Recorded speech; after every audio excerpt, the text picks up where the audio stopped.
4. Courtesy. This calls for a considerate and friendly attitude towards the receiver.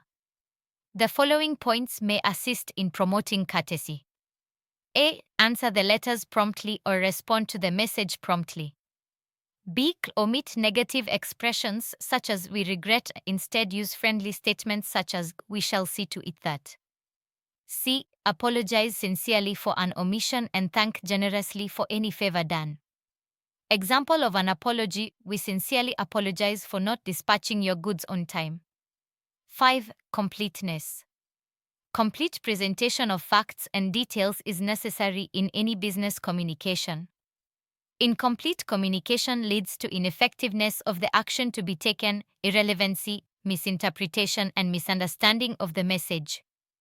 This is because it leaves a number of questions unanswered. Example: when replying to an inquiry from a customer wishing to buy a car, one must include all relevant facts about the car such as the model, color, price, mode of payment, and other specifications. The message should be well organized in such a way that the reader/listener is not in doubt about the details contained in it. Tips for communication completeness. A. While answering a letter, include all relevant details and answer all questions if any. B. Check on the 5 Ws questions to why, what, where, who, when. 6. Correctness. This simply means giving correct facts/statements/arguments, etc. Sending the message at the correct time. Send the message in the correct style/medium/channel. The channels of communication. Introduction.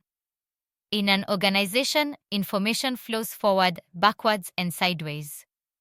This information flow is referred to as communication. Communication channels refer to the way this information flows within the organization and with other organizations.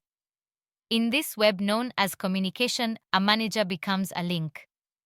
Decisions and directions flow upwards or downwards or sideways depending on the position of the manager in the communication web. For example, reports from lower-level manager will flow upwards.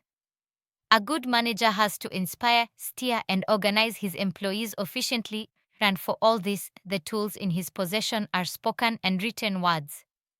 For the flow of information and for a manager to handle his employees, it is important for an effectual communication channel to be in place. The working of a communication channel. Through a modem of communication, be it face-to-face conversations or an interdepartment memo, information is transmitted from a manager to a subordinate or vice versa. An important element of the communication process is the feedback mechanism between the management and employees. In this mechanism, employees inform managers that they have understood the task at hand, while managers provide employees with comments and directions on employees' work. Importance of a communication channel. A breakdown in the communication channel leads to an inefficient flow of information. Employees are unaware of what the company expects of them. They are uninformed of what is going on in the company. This will cause them to become suspicious of motives and any changes in the company. Also, without effective communication, employees become department-minded rather than company-minded, and this affects their decision-making and productivity in the workplace.